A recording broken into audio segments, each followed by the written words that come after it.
아멘.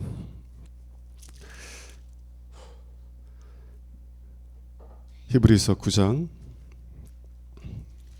11절과 12절 말씀 보겠습니다.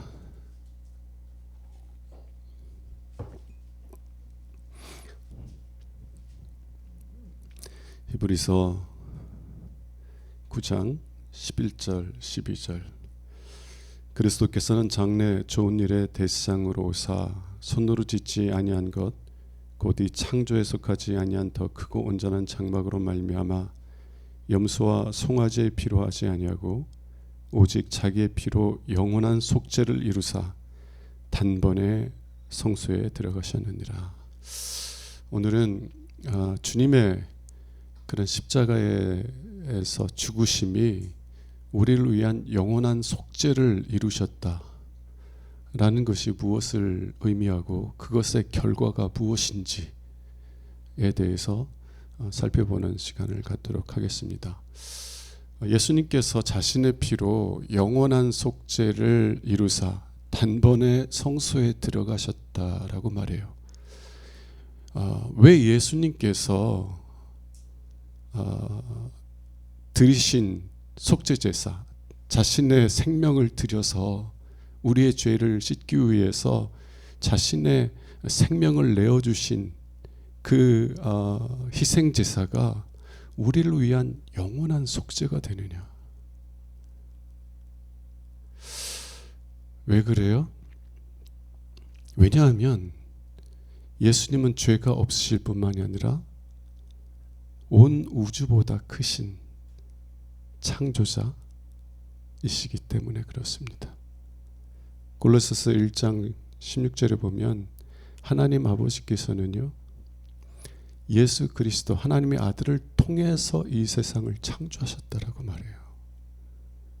저는 그걸 어떻게 이해하냐면 모든 것은 아버지 것이에요. 이 세상을 창조하시려는 계획, 그 창조하시려는 뜻, 모든 것은 다 아버지 것인데 아버지께서 그 아들에게 모든 것을 맡기시고 그 아들을 통해서 그 아들이 이 세상을 창조하도록 하신 거예요. 비록 아들이 이 세상을 창조하셨지만 그 계획은 누구 거예요? 그 뜻은 누구 거예요? 창조의 모든 것들은 누구로부터 온 거예요? 아버지 하나님. 그러나 그 모든 일들을 이제 건축하시는 우리 건축 사장님 계시니까 잘 알죠. 건물을 하나 져야 되는데 내가 직접 짓지 않을 때는 누구에게 맡기잖아요. 그 사람에게 맡겨서 이런 계획을 가지고 지으려고 하니까 이대로 지어달라. 그러면 그분이 이제 그걸 맡아서 이렇게 건물을 짓는 거잖아요. 모든 것은 아버지로부터 나온 거예요. 세상을 창조하시고자 하는 계획, 뜻, 그리고 창조할 수 있는 모든 것들이 아버지 하나님으로부터 나왔는데 하나님 아버지께서는 그 모든 것을 아들에게 맡기셔서 아들이 모든 것을 창조하게 하셨다는 거예요. 그게 하나님께서 아들을 통해서 이 세상을 창조하셨다라는 의미예요. 그러므로 하나님의 아들 예수 그리스도는 어떤 존재? 우리를 창조하신 창조자예요. 창조자는요, 창조한 세계보다 큰 자입니다. 영원하신 분이에요. 그 한계를 알 수 없는, 그 높이와 깊이를 알 수 없는 영원하신 하나님이에요. 그래서 하나님의 아들 예수께서 자신의 피로 이루신 그 속죄가 영원한 속죄가 되는 것입니다. 여기서 속죄란 말은 속량이라고 번역하는 것이 더 좋긴 한데요. 풀어주다는 의미에서 이 속량이라는 말이 나왔어요. 예를 들어서 노예가 있으면 그 노예를 자유하게 하려면 뭘 지불해야 돼요? 몸값을 지불해야 그가 노예 상태에서 자유로워지는 것처럼 우리의 죄값은 무엇으로 지불해야 우리가 그 죄에서 자유하게 돼요? 죄값을 지불해야 되죠. 그게 속량이란 말이고 구속이란 말이에요. 자, 그런데 옛 언약에서는 그 죄값을 뭘로 지불했어요? 네, 소와 염소의 핏값을 지불하고 우리를 죄에서 자유하게 하려고 했다고요. 근데 그게 돼요, 안 돼요? 여러분, 우리의 생명을 송아지로 대신할 수 있어요? 우리의 생명을 염소로 대신할 수 있어요? 누군가 내 사랑하는 사람을 해하고 그 생명을 취하고 나서는 송아지 한 마리 데리고 와가지고 여기 있으니 퉁치십시다. 돼요, 안 돼요? 왜 안 돼요? 사람의 생명은 송아지보다 비교할 수 없이 가치 있기 때문에 그래요. 비교할 수 없는 가치가 있기 때문에 아무리 100마리, 1000마리, 10,000마리의 소를 내 생명을 대신해서 준다 할지라도 내 생명을 대신할 수는 없는 거예요. 진화론적인 입장에 있는 사람들은 사람의 생명의 가치를 물질적인 것으로 환산해요. 물질적인 것으로. 참 슬픈 것은 예전에 이 독일 나치 정권이 유태인들을 죽이면서요, 사람의 가치를 어떻게 평가했냐면 그 사람을 짜면은요 비누 몇 개가 나온대요. 사람 기르면서. 그래서 너희들의 가치는 비누 몇 조각이다. 말이 안 되죠. 여러분, 모든 사람에게는 하나님의 형상이 있는 줄로 믿습니다. 사람은요 천하보다 귀하다고 그랬어요. 천하보다 귀한 사람을 무엇으로 그의 죄값을 속량할 수 있겠어요? 소와 양을 백날 드려도 우리의 죄값을 지불할 수가 없는 거예요. 만약 지불할 수 있다면 사람은 사람을 대신할 수 있을 거예요. 그죠? 그런데 왜 누구도 다른 사람을 대신하여 죽을 수 없는 것입니까? 내 아들이 사형 선고를 받았으면 내가 아들 대신 사형을 받을 수도 있잖아요. 근데 왜 안 돼요? 왜냐하면 나도 죄인이기 때문에 그래요. 나도 내 죄로 인하여서 죽어야 될 죄인인데 내가 누구를 위해서 죽어요? 그러니까 사람도 나의 죄값을 지불할 수가 없어요. 근데 누가? 죄 없으신 하나님의 아들, 이 세상보다 비교할 수 없이 크신 하나님의 아들이 우리를 대신하여 죄값을 지불해 주셨어요. 그래서 이렇게 표현할 수 있어요. 여러분, 우리의 과거의 죄, 현재의 죄, 미래의 죄까지도 주님께서는 우리의 모든 죄값을 지불하신 줄로 믿습니다. 또 다르게 표현하면 세상 모든 사람들의 과거의 죄, 또 현재 짓고 있는 죄, 그리고 미래의 죄까지도 주님께서 이미 죄값을 지불하셨다는 거예요. 그래서 누구든지 이미 예수님께서 이루신 그 속죄의 은혜를 의지하여서 믿음으로 주님께 나아가면 언제나 죄 용서함을 받을 수 있는 거예요.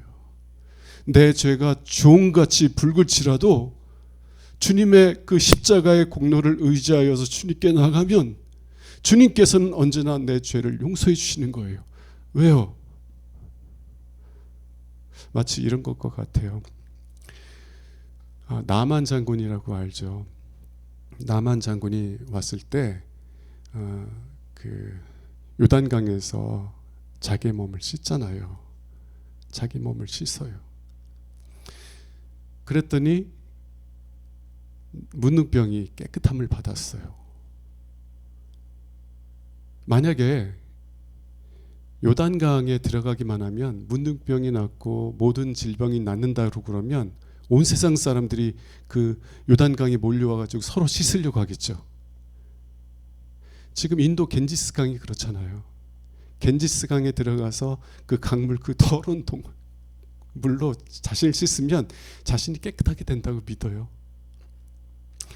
만일 요단강에 들어가가지고 자기 몸을 씻으면 나병이라든지 모든 질병이 깨끗함을 받는다라고 믿는다면 전 세계에서 모든 사람들이 다 거기 몰려서 서로 씻으려고 할 거예요.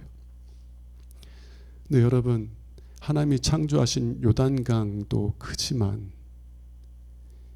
예수님 하나님으로부터 끊임없이 흘러나오는 생수의 강은 얼마나 크고 깊고 넓겠어요. 모든 사람들이 그 은혜의 강에 나가서 자신의 몸을 씻을 수 있는 거예요. 자신의 영혼을 씻을 수 있는 거예요. 주님은 주님은 온 세상보다 크신 분이기 때문에 결코 우리를 깨끗하게 하실 수 있는 물이 부족하지 않으신 분이에요. 그래서 내 죄가 주홍같이 붉을지라도, 내 죄가 정말 나는 결코 용서받을 수 없다라고 여길 정도로 깊을지라도 믿음으로 예수께 나가면 언제나 깨끗이 씻김을 받는 줄로 믿습니다. 이게 영원한 속죄, 영원한 속량이에요. 주님의 우리를 정결하게 하실 수 있는 능력은 언제까지? 1000년이면 고갈돼요? 10,000년 되면 고갈돼요? 아니요. 영원한 속죄의 강물이 흐른다는 겁니다. 예수님께서 우리를 대신하여 죽으셨을 때 예수님은 우리를 위한 영원한 속죄를 이루신 거예요. 영원한 속죄. 자, 히브리서 10장 14절을 한번 보도록 하겠습니다. 예수님께서 자신의 피로 영원한 속죄를 이루셨어요. 그 결과가 뭐냐면 그가 거룩하게 된 자들을 한 번의 제사로, 십자가에서 피 흘려주신 그 한 번의 속죄 제사로 어떻게 만드셨다고요? 영원히 온전하게 하셨다고. 영원히 온전하게 하셨다고. 이 온전하다는 뜻은 완전하다는 뜻과 같아요. 하나님께서는 예수 그리스도의 그 영원한 속죄를 통해서 우리를 영원히 완전한 자로 만드셨다는 거예요. 다르게 표현하면 우리가 예수 그리스도의 그 십자가의 은혜를 의지해서 아버지께 나가면 하나님 아버지께서는 우리를 보실 때 누구를 통해서 보신다고요? 그 아들 예수 그리스도를 통해서 바라보시는 거예요. 그래서 아버지께서 예수 그리스도를 의지하여 나오는 우리들을 예수 그리스도를 통해서 보실 때 두 가지를 행하세요. 첫 번째는 우리의 죄가 모두 씻김을 받았다는 것을 받았다고 인정해 주시는 거예요. 왜냐하면 예수님께서 내 죄를 위하여서 나를 대신하여 심판을 받으셨기 때문에 내 모든 죄가 깨끗이 씻김을 받았다. 그리고 두 번째는 예수님께서 죽기까지 순종하셨어요. 죽기까지, 십자가에 달리시기까지 아버지의 뜻에 순종하셨어요. 그래서 예수님처럼 완전한 의를 가지신 분은 없어요. 우리가 예수 그리스도를 의지하여서 아버지께 나갈 때 단순히 죄 없다 라고만 말씀하시는 것이 아니라 의롭다라고 하시는 거예요. 그게 우리를 영원히 완전하게 온전하게 하셨다는 의미예요. 그래서 더 이상 하나님은 우리가 예수 그리스도를 의지하여서 아버지에게 나아가면 더 이상 하나님께서 우리에 대해서 진노하지 아니하시고 우리를 기쁨으로 받아주신 줄로 믿습니다. 언제까지요? 영원히. 여러분 그거 믿으세요? 이게 복음의 핵심이에요. 구약에서 하나님께서 아브라함에게 뭐라고 약속하셨어요? 너의 후손으로 말미암아 천하 만민이 복을 받으리라. 유대인만이 아니라 이방인인 우리들도 아브라함의 후손으로 오실 자를 통하여서 복을 받으리라. 어떤 복을 받아요? 죄의 용서함을 받고 하나님 앞에 의로운 자로 받아들여지는 이 복을 누리게 된다는 거예요. 언제까지? 영원히. 이게 참 순전한 믿음으로 믿어지는 은혜가 있기를 주님의 이름으로 축원합니다. 근데 이게 잘 안 믿어져서요. 저도 거룩한 삶을 살고자 하는 마음을 하나님께 주셔서 정말 거룩하려고 애쓰고 노력하는데 실패할 때마다 제 자신이 실망스러운 거예요. 그리고 사탄은 제 양심을 통해서 네가 그러고도 하나님을 사랑한다고 말할 수 있느냐? 너는 가짜야. 이렇게 양심을 통해 정죄하면 너무 괴롭더라고요. 너무 괴로워요. 왜 그렇게 사탄의 정죄에 영향을 받아서 괴로워하고, 그래서 내가 그런 사람이 아니라는 것을 증명하기 위해서 더 거룩한 삶을 살려고 애쓰고 노력하게 됐어요? 근본을 따져보니까 내가 예수 십자가의 공로를 온전히 신뢰하지는 않더라고요. 안 믿는 거야. 하나님께서 예수 그리스도를 십자가의 저주에 내어주심으로 내 죄를 모두 씻어주셨고, 그리고 나를 의롭다 여기시고 기쁘게 받아주신다는 이 복음의 진리를 내가 안 믿고 있더라고요. 하나님께서 예수 그리스도의 그 단 한 번의 제사를 통하여서 나를 영원히 온전하게 하셨다는 이 사실을 내가 믿지를 않더라고요. 다르게 표현하면 하나님께 나아가려고 할 때요, 뭘 의지해서 나가요? 십자가를 의지해서 나가기보다는 내 행위를 의지해서 자꾸 나가려고 하는 거예요. 내 행위를 의지하니까 내가 보기에도 내가 온전치 않잖아요. 그러니까 하나님께 담대히 나가질 못하는 거야. 여러분, 예수 그리스도께서 이루신 영원한 속죄가 우리를 영원히 온전하게 하신 줄로 믿습니다. 그래서 여러분들이 예수님을 의지하여서 하나님 아버지께 나아가면 하나님께서는 언제나 여러분을 기쁘게 받아주신 줄로 믿습니다. 자, 이런 믿음을 가지고 있을 때요, 우리가 어떠한 삶을 살아가게 되느냐, 한 예를 히브리서 13장 5절과 6절의 말씀을 통해서 예를 들어보도록 하겠습니다.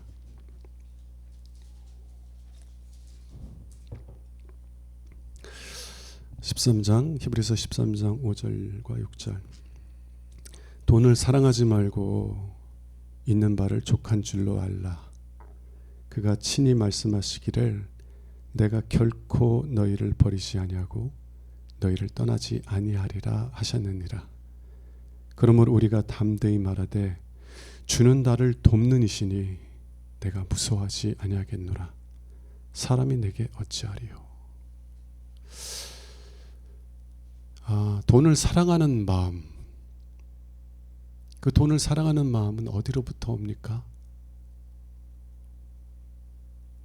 두려움 속에서 와요. 내 미래가 어떻게 될지 모른다고 하는 두려움이 생기면 돈에 집착하게 돼요. 참 안타까운 모습들을 가끔 예전에 봤는데요. 예수 믿는 분이에요.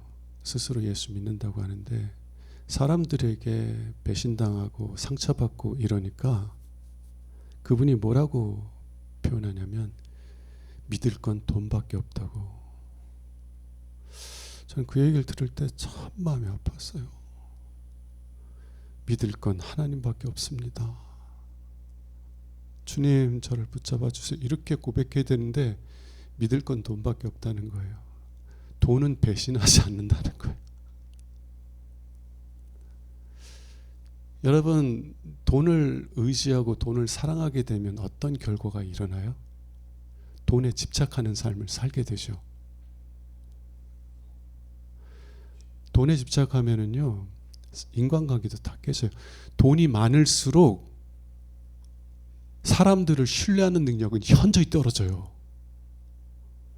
돈이 많잖아요? 그러면 어떤 사람들이 달라붙어요? 그 돈을 바라보는 사람들이 자꾸 달라붙죠. 그런 사람들 자꾸 만나다 보면, 아, 사람들은 나를 사람으로 보지 않고 돈으로 보는구나. 그리고 사람을 신뢰를 못해요. 돈이 많으면. 누가 나한테 친절하게 하면 이 사람이 또 내 가지고 있는 돈 어떻게 해보려고. 돈이 많을수록요, 사람과의 신뢰관계가 약화됩니다. 돈 많은 사람들일수록 친구들과 깊은 우정을 갖기 쉬울 것 같아요? 어려울 것 같아요? 어려워요. 돈 많은 사람들끼리 서로 신뢰하면서 그 친구의 우정을 누리는 사람들 나 못 봤어.